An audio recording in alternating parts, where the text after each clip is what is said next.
So my name is Chris McCartney and I live in Belfast in Northern Ireland, and I'm involved in a project called the Repair Cafe Belfast.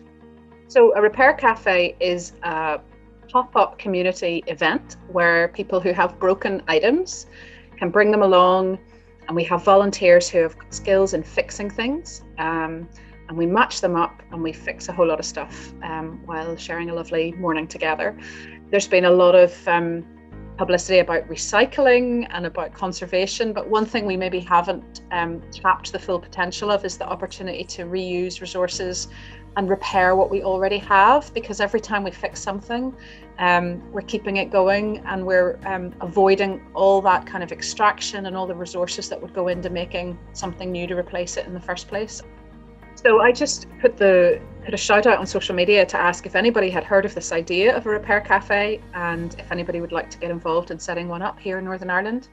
And all these people came out of the woodwork, people I had never met before, and complete strangers. And in about 10 weeks' time, we pulled together our very first event. It was a wonderful morning. None of us, about 20 people came and volunteered that first day. None of us had ever set foot in a repair cafe before, though there are repair cafes all over the world, but had never been one in Northern Ireland for us to go along and see it. It was 2 weeks before Christmas. The snow and ice came that weekend, and we thought nobody would come. But lots of people came, and we fixed 43 things that first morning. Somebody brought this toaster down, and he had tried to fix it himself. He had taken it apart and not been able to fix it and not been able to get it back together. So we arrived with this toaster in parts, and one of our fixers got working on it, and we managed to get it. He felt that it was fixed, and we tried it. He got it put back together again. And he said, if only we had a piece of toast, a piece of bread, we could try this out. So somebody said, we'll go to the kitchen. We had prepared lunch for the volunteers, so we had a slice of bread we were able to rustle up, and they put the bread in the toaster, and this group of people gathered around to watch, and the excitement and the sense of emotional involvement in this toaster working was just palpable, And then after a minute, the toast popped, and the toast was cooked, and it was again just that kind of really physical and tangible and touchable sense that something had changed and something had been fixed is really a lovely thing, and I think something that people are looking for. And we discovered that it was more than just fixing items. There was a really special atmosphere, and bringing people together to kind of solve problems and help each other and share their skills. It felt really uplifting, and people were hooked, and we have gone from strength to strength since then.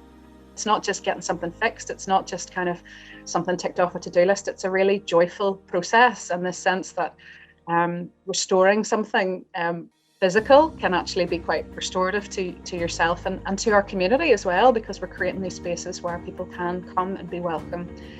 Think of a time just before the lockdown that we were able to get together and celebrate with our volunteer team.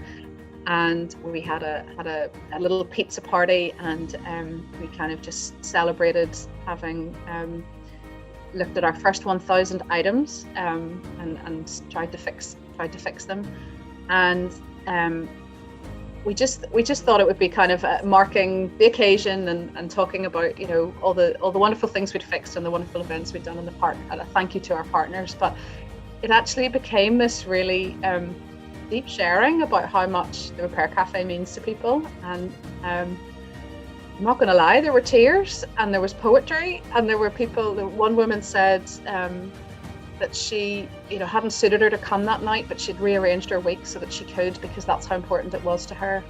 And she was a churchgoer herself, and she said she had never found unity like she found within the Repair Cafe community.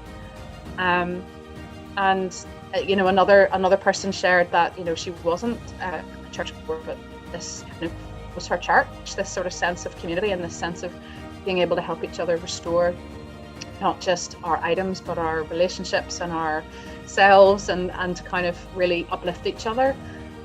So just kind of realizing that what we thought was a project that was really about fixing things and maybe making a contribution to kind of tackle consumption and climate change actually was really about relationships and about community and bringing people together.